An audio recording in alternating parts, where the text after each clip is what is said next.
Матаёс 1-р бүлэг. Авраамийн хүү, Давидын хүү, Есүс Христийн удам өгсааны ном. Авраам Ицхакийг төрүүлсэн бөгөөд Ицхак Яаковыг төрүүлсэн. Олмаар Яаков нь Юхуда болон түүний ах дүүсийг төрүүлсэн. Тэгээд Юхуда нь Тамараас Перез болон Зерахыг төрүүлсэн бөгөөд Перез Хецроныг төрүүлсэн. Олмаар Хецрон Арамыг төрүүлсэн. Тэгээд Арам Аминадабыг төрүүлсэн бөгөөд Аминадав Нахшоныг төрүүлсэн. Олмаар Нахшон Салмоныг төрүүлсэн. Тэгээд Салмон Рахаваас Боозыг төрүүлсэн бөгөөд Бооз Рутийн Оведыг төрүүлсэн. Олмаар Овед нь Ишияг төрүүлсэн. Тэгээд Ишия нь Давид хааныг төрүүлсэн.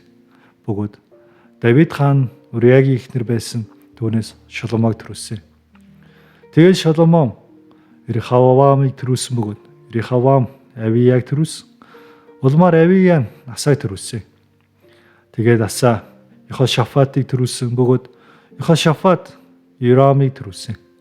Улмаар Ирам Узияг төрүүлсэн. Тэгээд Узия нь Йотамыг төрүүлсэн. Бөгөөд Йотам Ахазыг төрүүлсэн. Улмаар Ахаз нь Хизкияг төрүүлсэн. Тэгээд Хизкия Манишег төрүүлсэн бөгөөд Манише Амоныг төрүүлсэн.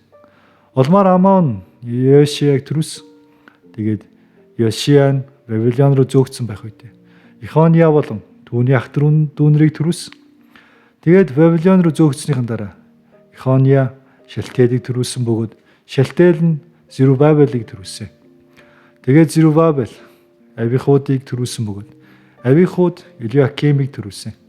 Олмаар Илиаким нь Азурыг төрүүлсэн. Тэгээд Азур Цадокийг төрүүлсэн бөгөөд Цадок Йокимыг төрүүлсэн. Олмаар Йоким нь Илүүдийг төрүүлсэн. Тэгээд Илиуд Элизарыг төрүүлсэн. Бөгөөд улмаар Элизар Матаныг төрүүлсэн. Улмаар Матан Яаковыг төрүүлсэн. Тэгээд Яаков нь Христ гэж нэрлэгддэг Есүс өөрөөс нь мэдлсэн Мариагийн нөхөр Йосефийг төрүүлсэн.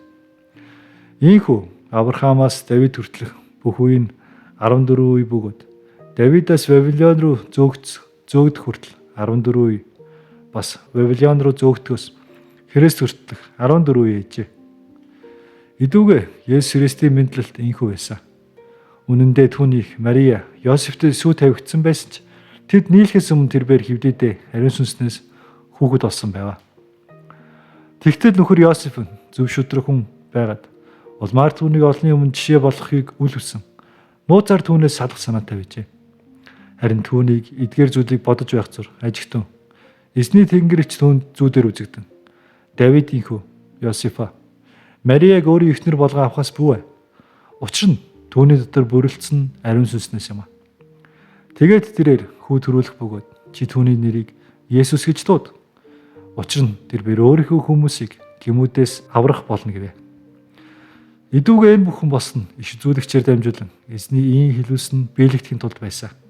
Ажигтун онгон бүсгүй хөвлөдөх хүүхэдтэй болох бөгөөд нэгэн хүү төрүүлнэ. Тэгээд тэд түүний нэрийг Эммануэль гэж дуудана. Энэ нь шүтэн бидэнтэй хамт хэмээн орчуулагддаг.